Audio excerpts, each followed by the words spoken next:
Unsyndicated presents Shep and Sean, featuring Matt Shepard and Sean Belegian.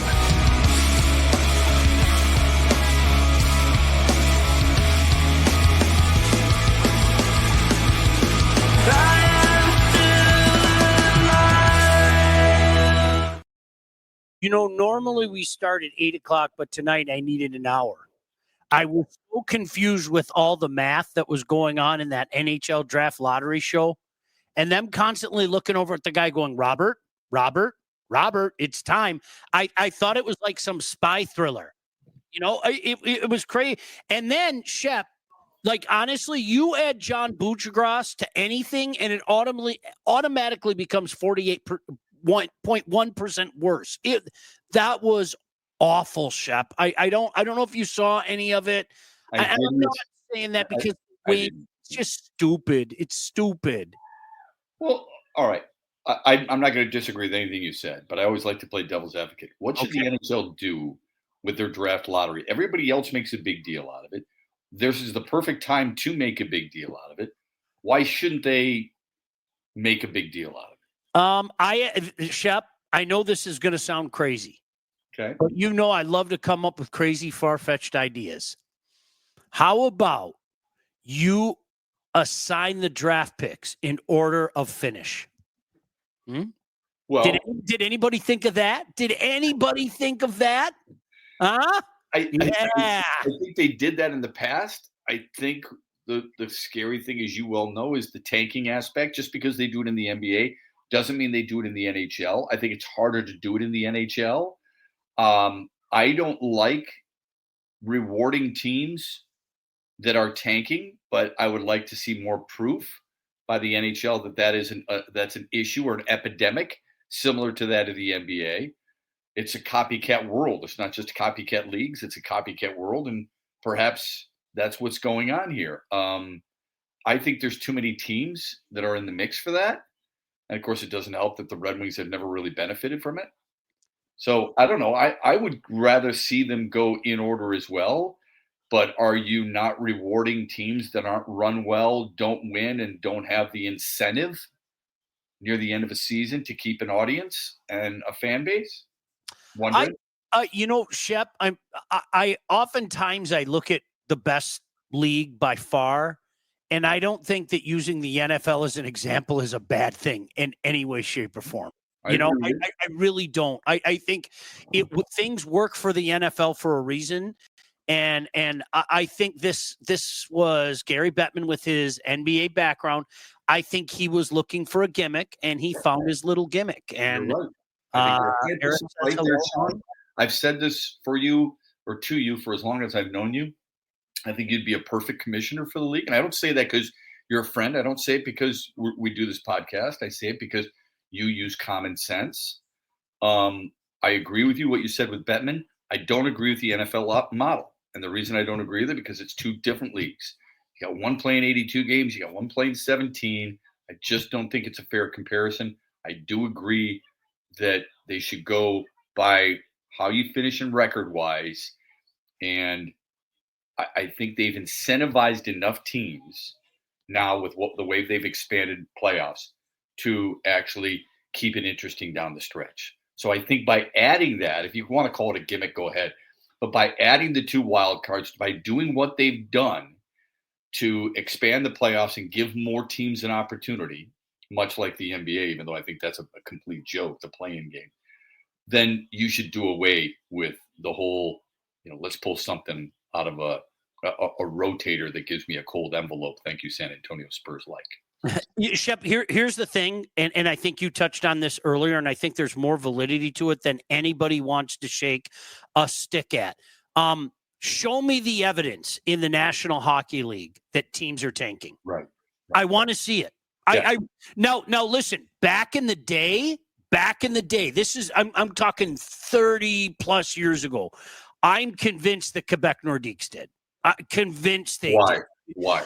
Shep, at the end of the year, they put such bad bad lineups out there a couple years in a row. And I remember this from the Adams division days where it was just like, really, you're going to go out there. You're going to go out there with those kind of lineups and call up guys that just weren't ready to go. And let's so how do you prevent that? How do you prevent it? You can. And what you do is you have some type of, I hate to use the word rules, but you have to, because guys are hiding injuries. Oh, sorry, he's got an upper body. Let's bring in an NHL nonpartisan doctor to look and see if he actually is injured. Because if he is, then we get it. If he's not, then you should be playing him, right? You should have a limit to the number of players you can bring up.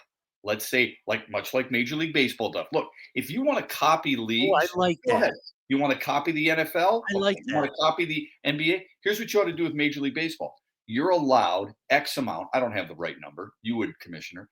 Give me the right amount of players that you can actually call up in the final month of the season. And if your guys are hurt and that's the way it is, and you don't have enough guys, then you play shorthanded. Okay, your bench gets a little shorter. That's just the way it goes. You know what's interesting? And Eric said, surprised not talking about Sharon Moore suspension. We will. Eric, we'll get to that. We have about 40 minutes. I promise we'll get to that. Hi, Alan. Shep, here's the thing. And this is what I would say. Now I have to play the other side. If I was the general manager team and Commissioner Bettman called me up bitching, I would say, hey, Gary, with all due respect, go screw yourself. And I have this kid that just finished his collegiate season at RPI, and I want to see how this kid goes. I want to see how this kid is on the big stage against teams that are going to the playoff. We have this kid that's been with our AHL team for the past 2 years. Mm-hmm. And you know what? We're going to give him a shot. We're going to, is this guy an NHL player? Where you got me is there should be a number. I like that. Right. That's what I was going to say. Listen, Mr. General Manager, you can have those two kids. Know this. If you're going to take that kid from RPI, that's a year. That counts against his contract. And guess what? Now, instead of reaching free agency in X amount of years, he's got this amount of years. And you know what? As I've said, you get 4 guys. You get 5 guys. Whatever you think is the right number, whatever the people agree. You have to don't give me this what's best for the game, expecting players on the ice to give me everything you got and give what's best for the game, and then turn around, spit in my face and saying, I'm doing this because it's best for my team and not the game. That's bull crap. Don't be bitching about load management in the NBA and how the NHL is different, and then turn around and do something very similar without using that label. No, I agree. Hey, Eric, I'm going to kindly call bullshit on you. I'm as kindly as I can call bullshit on somebody. I take offense. If it was Sparty, you wouldn't talk about it.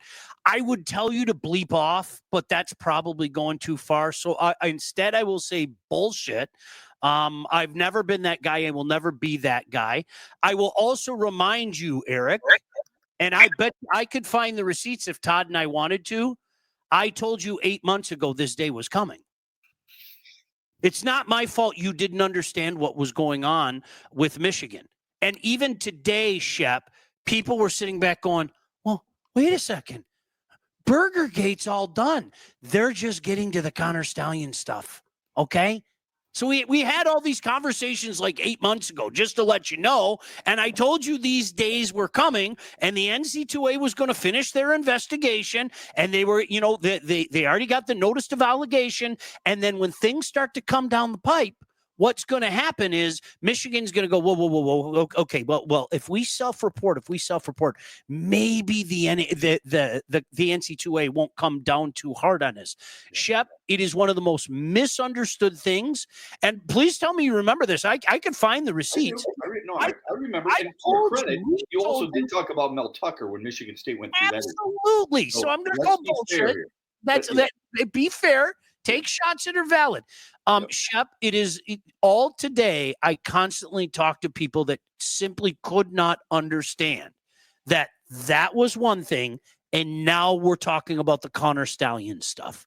And again, this is stuff that you said 8-9 months ago, because people will believe whatever they want to believe. Yeah, we can debate whether the Connor Stallion stuff is that egregious. That's a fair debate. But if there's enough evidence for the NCAA to scare the university into self-reporting, I don't agree that they should choose the games week 3 and week 4, Central Michigan, Nebraska. But if there's enough there, then obviously the school is concerned about it. The program's concerned about it too. So I think those are all good conversations to have. But specifically about trying to be fair, look, Sean's not going to hide his affection for MSU. There's nothing wrong with it. Maybe he brags a little bit more, smiles a little bit wider, revels a little bit deeper in what happens with Michigan. That doesn't mean that he hasn't hit on some of the warts that Michigan State's athletics has suffered through in the past, though. Yeah, Eric, you've listened to me for a long time. I pride myself on being fair. And you know why I pride myself for being fair? Because I never hide that. Right. That's why I pride myself on not being. That's a lot different, Sean. It's a lot different than some talk show hosts who strictly are out for one thing. Yeah. And that is, you know what? I can't stand that school, so I'm going to rip on them every chance I can. You've got to be fair and balanced, and I think you've done a pretty good job.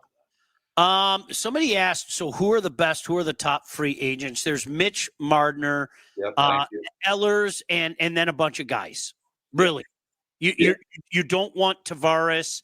Well, it depends on the money, right? I mean, we're talking about the money.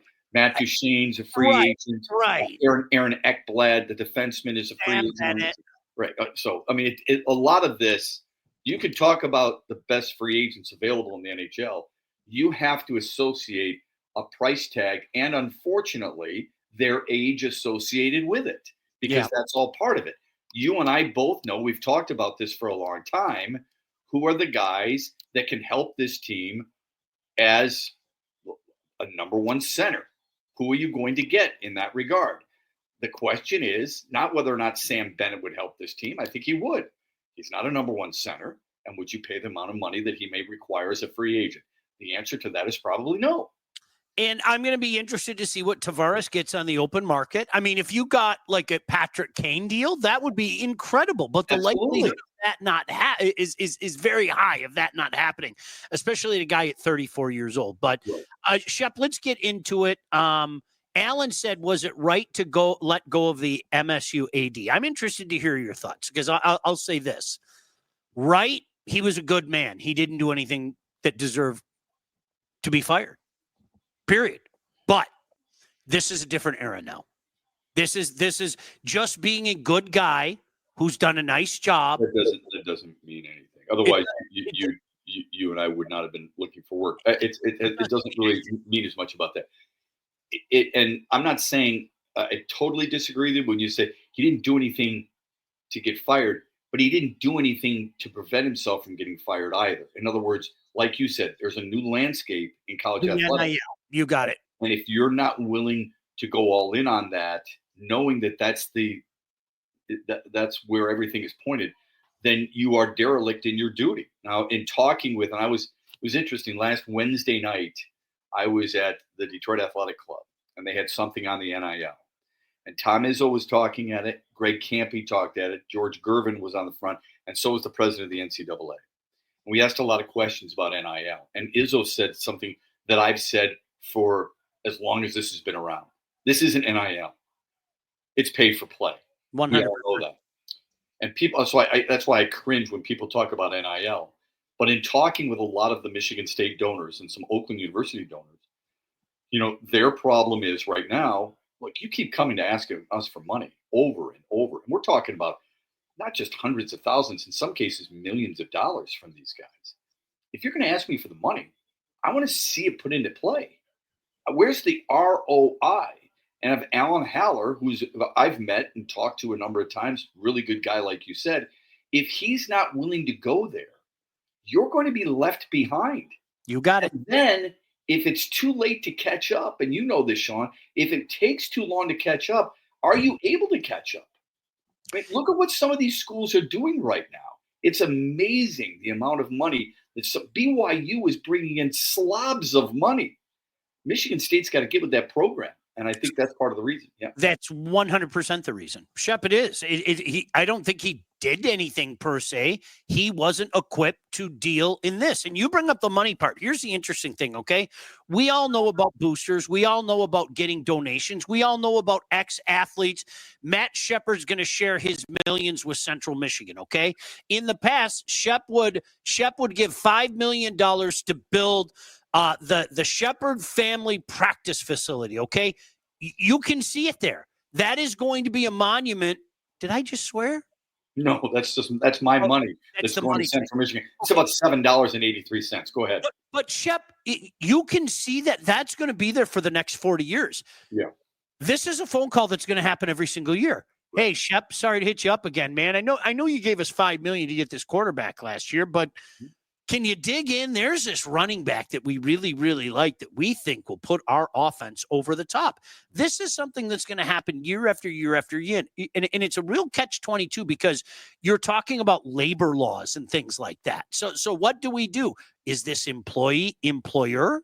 And if that's the case, then you start talking about labor laws and all that stuff. So right now, this window's open for the foreseeable future. There's just no other way to say that. Yeah, it's really unfortunate that it's gotten to this point. And there's a lot of people who were pretty pissed off at the NCAA president. I asked this question: how did you not see this coming? And how concerned are you that you may run into unionization? Where it's headed, like people have used the example of, oh, well, they're just going to be employees of the school. No, they're not. No, they're The not. reason they can't is because you've got 105 football players, you've got 15 basketball players. Like some coaches are bitching about that. We only get 15. I don't know how many is enough, right? And then look at your other. You have to have a minimum of 16 programs to be Division I. A minimum of 16. Think of the number of athletes who would have to be employees. You can't do it. Nope. So, and you're not going to do just football and basketball, because if that's what you do, you know what happens to the rest of those programs, Sean, including hockey? They become club programs. You got it. That's not happening. So get that right out of your mind, folks, right You now. got it. Yeah. But I do think this, Sean, watch out for privatization. There are going to be companies, donors, whatever, capital, hedge funds, things like that coming in. We're going to buy this program. We got the tennis program. We got the swimming program. We're going to pay the athletes. We run it. We put our general manager in charge, and we're in charge. And that way the school doesn't have to worry about a thing. You could see that on a number of different campuses. I don't know if that's sustainable, but that's what you could see. As a matter of fact, you're seeing it with my company at Eastern Michigan right now. You're seeing Game Above has privatized golf. Yep. And granted, there's only six female, 5 male, something like that. It's minimal, but it's not going away. I mean, there's more and more happening, and you're seeing the general managers of these schools, Andrew Luck at Stanford, for example, taking control or helping take control of certain things. And I think it's just a precursor myself. Yeah. Someone will overpay for Tavares. Rob, that's the point I'm getting at. I don't think that's for Detroit. Somebody will do it at 34 years old. I wouldn't do it. Kirk Hunter said, what do you think about Kane? If he wants to come back for $4 million, I would. I'd tell Tarasenko to. I said as much. Yeah, that they've got a pretty good idea. I would tell Tarasenko to pound sand and you could buy out that contract rather easily. I don't think they will, though, which is kind of.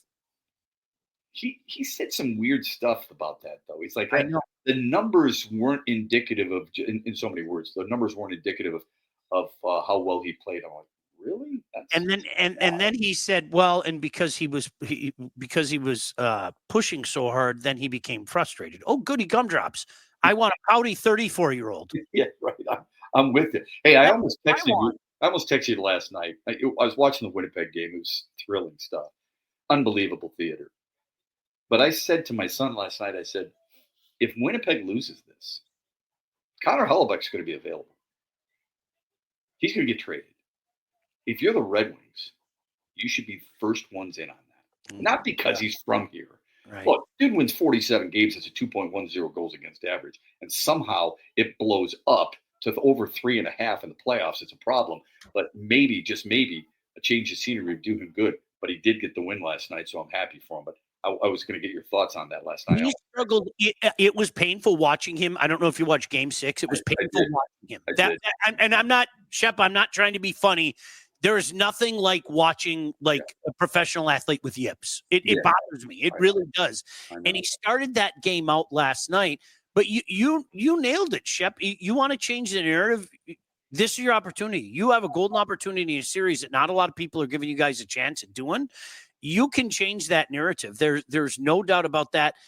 The guy has shown he is too good, but in playoff time, I don't know what happens to him, and I don't know what happens to them. I don't. I watch it but give him credit. I mean, look, of the first 2 goals, one was not his fault. I would say 2 of the 3 were his fault, or could have been stopped. But he made some big stops in overtime.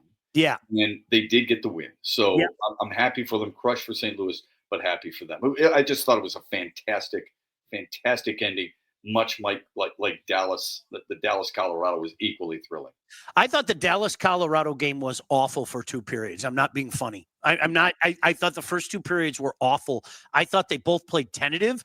I thought in particular, Mikko was the only one that was pushing any kind of pace for Dallas. And it paid off in the third period. That third period was outstanding because of a one-man game. But I'm not joking. As we are sitting here Saturday night, Shep, we're going, okay, this kind of sucks. They both, 2 teams with a lot of success and a lot of cachet were playing safe, and it was kind of a tough watch in my opinion the first couple periods. Yeah, but I don't know. I mean, I marvel at watching Nathan McKinnon. I mean, when he generates speed fake from his end, fake. It's fake. Yeah. And then Cale Makar with some shots from the high slot. I don't know. Maybe I'm just too wrapped up in those 2 guys. They get me going, oh my God, I love watching them play. So I was still entertained anytime I watched those guys, but I hear where you're coming from. All right, let me tell you all about catering. It's graduation season. If you're looking for somebody, you call All About Catering LLC. They are a full-service caterer. Graduations, weddings, bridal showers, corporate events, anything you need catering for from 25 to 4,000 people. All About Catering can and will take care of you. Customer service and satisfaction is their number one goal. So don't sweat your next big event. Just go to allaboutcateringllc.com today to see their menus and all their 5-star reviews, or call 586-731-1398 to get your event started. Our buddy Todd said, let me get back to that. Hold on. See, gosh damn it, I scrolled too hard. I want to know when the sanctions are going to come down for U of M mismanaging the portal last season and failing to get a quarterback. Can I just comment on that real quick? We've got to remember a few things. I'm not making excuses for him. Jim Harbaugh waited basically until the last minute to leave. J.J. McCarthy went through that whole national title push before he decided he was going to turn pro. Mm-hmm. And by that time, how many portal quarterbacks could you have lured to Michigan at the time? By April, a good amount. Well, I don't know about that. I don't know. Because I looked up the dates. I think JJ, I want to say it was July 8th or January 18th. He said, I'm gone. And Shep, honestly, we live in a world now where honestly, I would get on the phone and go, hi, this is Sean Belegian from the University of Michigan. The national champions. Well, see, we're not real happy with our quarterback room. So do you want to be on national TV? Most every single week and things like that. I thought that was horrible mismanagement by the University of Michigan. I think it's into the season and think that room was the answer. Ooh. Yeah, no, I don't disagree with that. Something should have been done. They should have done that even if JJ McCarthy had stayed, just in case. But the national TV stuff. How many teams are on national TV every week? Notre Dame's on every week. How does that help their quarterback room and trying to bring people in? I get the national championship thing. I'm not buying it. I don't think that's what lures kids. Money today. Greg Campy said something very interesting the other day at that event.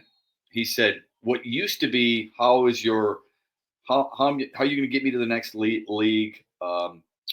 What's your academics like? What are your facilities like?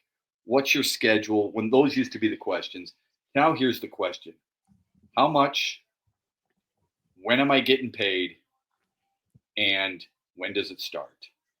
That was also in play too. Yeah. They could have easily have done that. Well, Easily. sure. But what I'm saying is when you say, hey, we're Michigan, we're the national champions, Mhm. do you want to play on national TV? I don't think most guys give a crap. I think they want to know the money first and foremost. Because last time I checked, Penn State's on every week and national TV, just about everybody. I think that's a given, though. I mean, that's the world we live in. You're going to get the money. Yeah, and now everybody saw it. Everybody saw it with our kid from Belleville. Like but that's because he's the number one recruit. If you're talking about bringing in somebody from a different program who isn't quite as good or has proven that he hasn't been as good as perhaps advertised, does it really matter that much to you? I would say this. I would be very, very concerned if I were a Michigan fan about who is doing the evaluating. If you thought you were going to be okay with that quarterback room, that is a huge red flag to me. I don't know who recruited Davis because the kid can't throw. Can't throw. I know. So I don't disagree with that. Alex Orji, I don't know who thought he was a Big Ten quarterback, but guess what? And so we're on agreement there. But scouts screw up all the time. Somebody actually thought Christian Stewart playing at Tennessee for 3 years could be an everyday left fielder. So much so they drafted him in the first round. Some of those scouts were smart enough to draft really good players in the past, but they missed on that kid. So it's going to happen. That's what Todd is a Michigan fan. I have higher expectations for the scouts to identify talent in mid-majors that would gladly play on the big stage. The kid from down south. I would have gone to Louisiana Monroe. There were so many different places. You make a phone call and go, kid, we're going to give you $1 million. Come play at Michigan. I thought that ended up being a pretty darn good team by year's end. That was a pretty darn good team. Only because their defense and a little bit of their running game was because of the quarterback. Their coordinator, the much maligned coordinator, put it all together by the end of the year and win. Yeah, he sure did. But if you said if you're trying to sell Todd or any other Michigan fan, hey, by the way, we just got the transfer from Louisiana Monroe. What's the response to that? For a Michigan fan? I've heard about this kid. He's got 6 stars. He's the greatest quarterback ever. No, I think it's, are you kidding me? That's the best you can do? You went down to Louisiana Monroe? Holy crap, man. The only thing they get good down there is gumbo for the media anytime they get ready to call a game. So, Shep, what do you make of this? I'm going to say it again. You and I talked about this last year. We talked about it a lot. They're not going to take away the championship. Let's say worst case scenario, they take away your championship. What does that mean? You're number one. It happened. All that stuff. Okay. Of course, it's not happening. But just the worst case scenario, I would say as a Michigan fan, I'd put my number one finger up. I'd be Larry Bird all day. 3-point competition, Shep. I'm Larry Bird. You can never take that away. Right. Exactly. That's it. So with that being said, you knew that round 2 was coming. I'm drop dead shocked with as much as it's been reported. I'm drop dead shocked that people are still going, wait a second, I didn't see this coming. Now this is the Connor Stallion stuff. I don't know what's going to happen, Shep. I do not think that the NCAA is going to hit with a hard hammer, but I am going to be intrigued to see what else is coming down the pike. Well, what else do you expect? I mean, what do you think should happen? How much is enough punishment? And just so people are clear, he's getting the 2-game suspension because he deleted messages, right? Mm-hmm. So the wrongdoing is based on what? He deleted messages?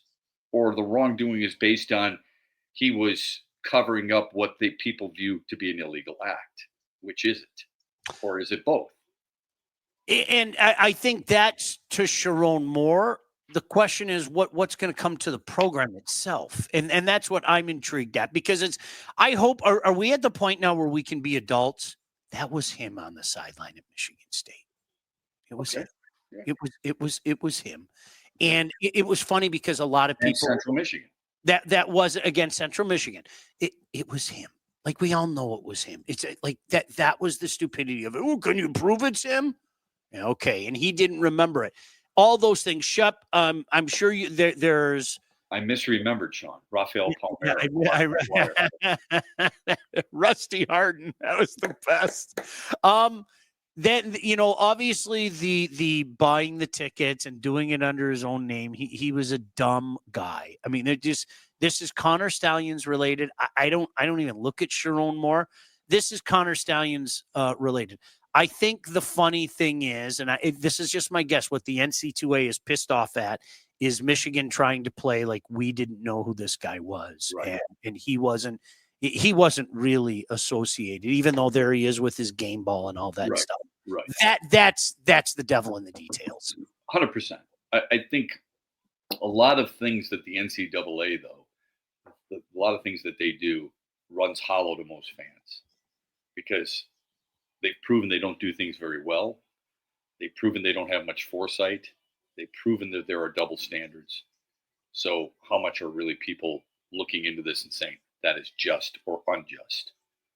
It's going to continue that way for a long time. Yeah, it's Eric, if you're saying no, they didn't know who Connor Stallions was, you can sign off and never sign on again. Yeah, that's ridiculous. They knew who Connor Stallions. I would just tell you this. You and I both dealt with coaches, professional coaches and collegiate coaches. You know what's going on in your program. 100%. Okay. And if you don't, you're not just derelict in your duty, you should be fired. They are, all of them are type A personalities, and they have, it's not a God complex, but they understand. I mean, it's theirs. They literally think it's their program. They oversee everything. I'm not saying that they can look out for 125 kids. I'm not saying they should be looking, you know what, if Jack Belegian's at that toga party on a Thursday night, he's not playing Saturday. That's not what I'm saying. No, I get it. They know what's going on in their program. That's why nobody believes Joe Paterno didn't know. That's why nobody believes that Steve Spurrier didn't know. It all is there.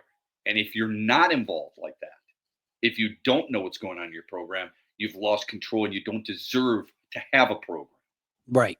Yep, no doubt about it. Hey, if you're ready to take charge of your financial future, look no further than the Wealth Advantage Group, located in historic downtown Northville, owned by the handsome fellows right there with over 20 years of industry experience. They understand that your financial goals are as unique as you are. And that's why they offer personalized expert guidance to help you navigate the complexities of financial planning. Now, whether you're saving for retirement, getting ready to sell your company, already in retirement, these guys can help guide you through every step of your financial journey. They work with clients throughout all stages of life, and they have clients in over 20 different states. Look, the investment world is a complex one. If you are ready to start taking your finances more seriously, it might be time to work with the experts. Reach out to my friends. That's Mike Cusack and Jeff Cusack, great guys at the Wealth Advantage Group at 248-773-8574, or check out their website at www.thewealthadv.com. Shep, the Detroit Tigers. Can I just say one thing real quick before we dive into that? Yeah. The Knicks were down 20. Now they're up 2 in Boston. That's the NBA. That's the NBA. It's playoffs. Yeah. It's crazy. It's what's taking place. Yeah, it's insane. Well, we saw some blown leads in the NHL that we don't usually see, right? I mean, that's the craziest thing. Gordy, I agree 100%. Shep, the coaches know what's going on. They knew. Good coaches. I don't have any time to listen to that. Sorry. If you're one of those guys that you want to live in your own little personal playground while calling everybody else not objective, then look in the mirror. Yeah, they're the CEO of a very large business. Yeah. Okay? It's not General Motors, Ford, or Chrysler, but it's a large enough business. Okay. If you don't think the Cusacks know what's going on under their roof and their building, that's their name on it. Of course they know. Coaches know too. Good ones do. And if they, like I said, if they don't know, then they're going to be looking for work sometime. Jim Harbaugh gave him a game ball. Like, come on. Like, seriously. Like, are you serious here?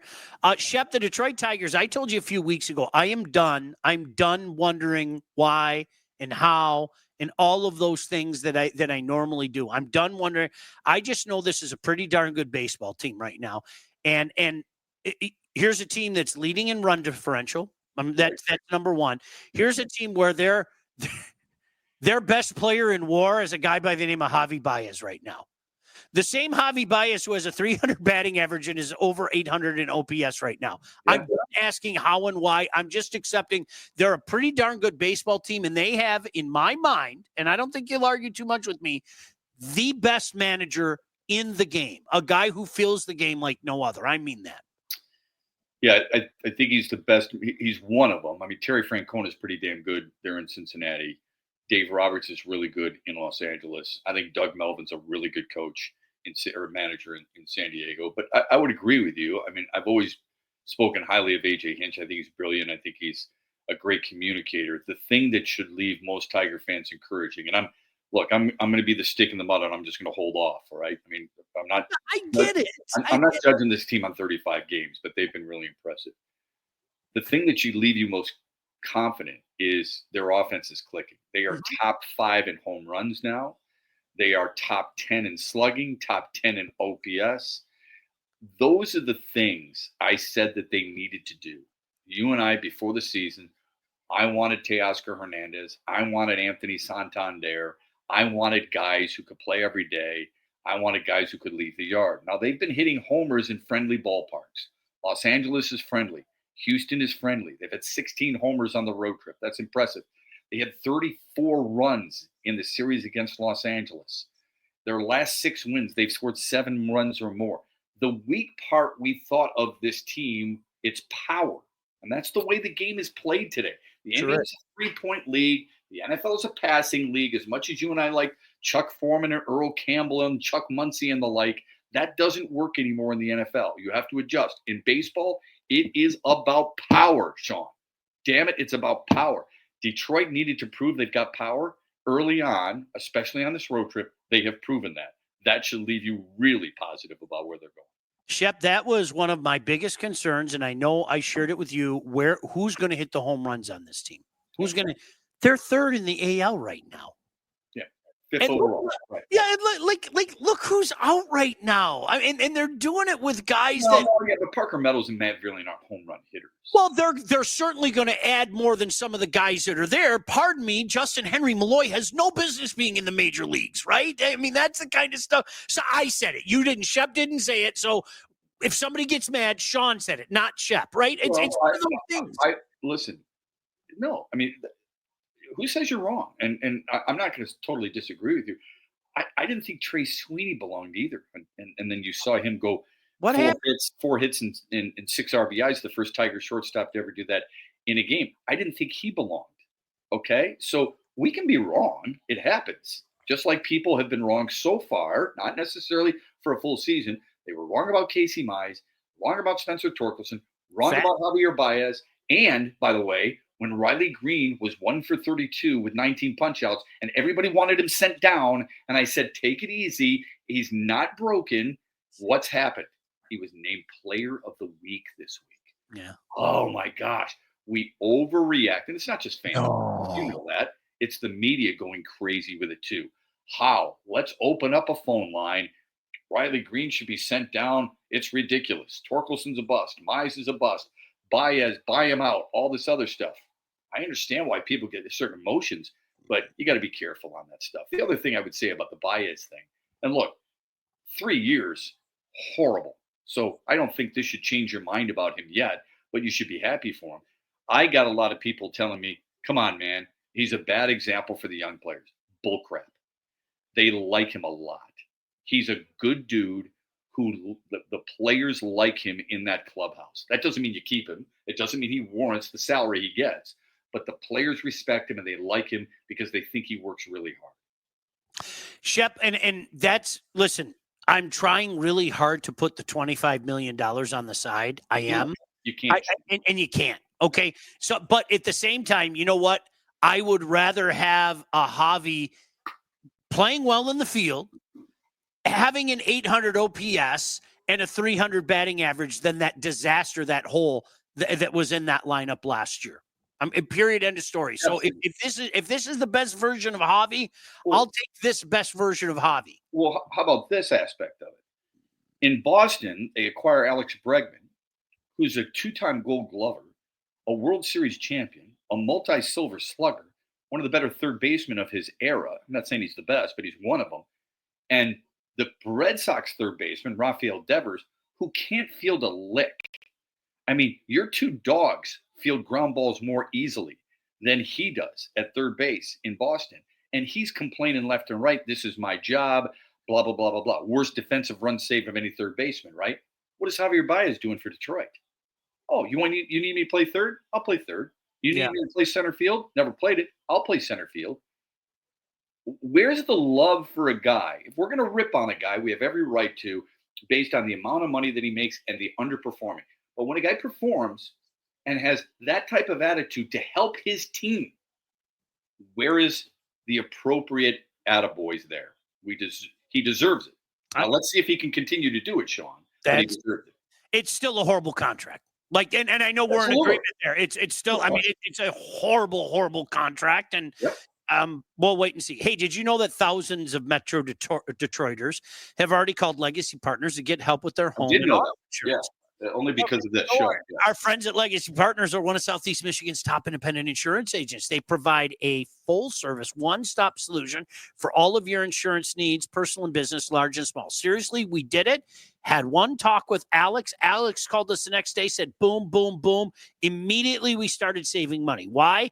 They help people like my family by fixing mistakes other agents have made, asking the right questions to get the right coverage put in place to properly protect you. Did I mention save money and help saving you money? Chances are, if you haven't checked your policies in the last few years, you're paying too much and you could be underinsured. What are you waiting for? Give Legacy a chance to help with your home, your cars, life insurance, Medicare enrollment, business insurance needs. Call them today.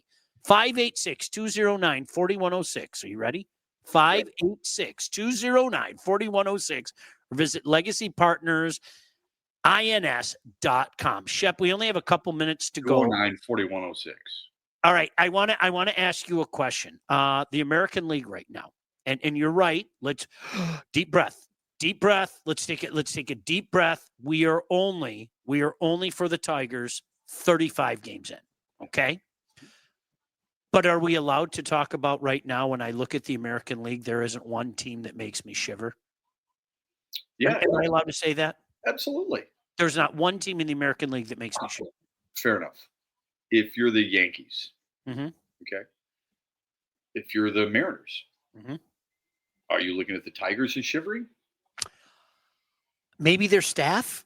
Maybe their staff is what I would say. Maybe, especially the Yankees, when you know that's been their kryptonite, is getting out pitched and getting out pitched multiple times by the Tigers. Well, they got outpitched, but they were good enough to get to the World Series last year for getting out pitched. Sure. Oh, absolutely. So they're different now. Obviously, they don't have Garrett Cole. Obviously, they don't have Juan Soto. I'm going to pump the brakes a little bit because, we haven't seen enough of Reese Olson. Sorry, 112 innings a year ago does not sell me on a player. Haven't seen enough of Jackson Jobe. Love his stuff. Love what everybody talks about with him. But it's still a wait and see thing. And with Casey Mize, I want to know where the innings are coming from their starters. Well, Casey Mize has thrown 150 innings once in his career. I just mentioned Reese Olson, a career high 112. Paul Skeens last year threw 130 innings, 134 innings. You think you're going to see Jackson Jobe throw more than that? You are not. How are you getting to 800 innings plus from your starting staff? Let's see what happens. It's huge. This is where, and you never know what you're going to get out of Jack. There's good Jack and there's bad Jack. There just is. He was sailing the other day, and then all of a sudden it just went poof, and you're like, what the hell happened? They're down 5-1. I still like their staff infinitely better than anybody else's right now. I mean, I can't. I think when Seattle's healthy, I think their staff is really good. But yeah, I'm not poo-pooing their staff. I'm just telling you, I'm going to be very careful so far. At some point, Sean, I'm going to have to go, you know what? Damn. They're totally legit. I'm not writing any checks for them, Shep. I'm not. Honestly, I'm stopping myself from writing checks, but I am done wondering how it's happening. And I'm just kind of accepting that it's happening. Yep. That's where I'm at. It's just like, nope, this is what it is now. You know what I like about him, Sean? If Carpenter is playing regularly, Green is obviously playing regularly, Torkelson is playing. They're going to take him off their feet once in a while. Torkelson, that doesn't mean that I'm going to hide the fact that they screwed up Colt Keith as far as I'm concerned. I think it was malpractice what they did with Colt Keith, moving him to first he started 3 flipping games there. It's not good. Trey Sweeney has to have more than 1 game. I still think they need an answer at third base. Zach McKinstry's been really good. Let me just tell you the guy who's really impressed the hell out of it. Dylan Dingler's really impressed me. So when you talk about Jake Rogers being a Gold Glove finalist a year ago, that staff doesn't seem like it's missed much of a beat with a guy like Dylan Dingler behind the dish. And by the way, he hits. Jake's got a really cool mustache, and he's great with the media. Hey, he's my buddy, man. He's my buddy. Good dude. When it What's comes up, JR? When it comes time to get out, you're buying, selling, or both, you need to contact the right agent. Who do we recommend? That lady right there, Lindsay Bradwell. Your house is probably the biggest investment you'll ever make, and that's why you need a pro. Lindsay grew up on the mean streets of Northville and has expanded her team all over Southeast Michigan. She's an expert in all facets of the business. When it's time to move, our friend Lindsay and her team will make sure you get the most out of your house, and everything goes smoothly when finding your new home. Buyer, seller, even first-time buyer, make sure you contact Lindsay at BroadwellHomes.com. She'll help you with everything from start to close. Licensed realtor at Real Broker LLC. Start your search today at BroadwellHomes.com. Shep, Leafs. 4-1 Toronto. Leafs all over them. Come on, I can't wait to go and watch it. Plan the parade, man. This is it. This is the one. Well, hey, I love the way they're playing, and then their overtime with Boston and New York. We'll talk more about it next. When they're getting the goaltending that they're getting right now out of Stolarz, it's pretty damn good. Huge. It's huge. It really is. Take care, my friend. We'll see you, Todd. Thanks, Thank Todd. you guys later. God bless y'all. Bye. Shep and Sean, featuring Matt Shepard and Sean Baligian. Executive produced by Sean Baligian and Todd Losey. Theme song, incidental music, and related sound effects are from Still Alive by Anti-Ghost.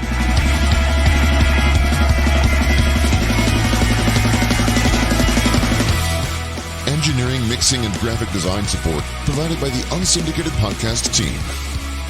Don't forget to like and subscribe on all your favorite channels. While you're there, be sure to rate and review the podcast. Call the Unsyndicated hotline at 248-237-3257. So I'm saying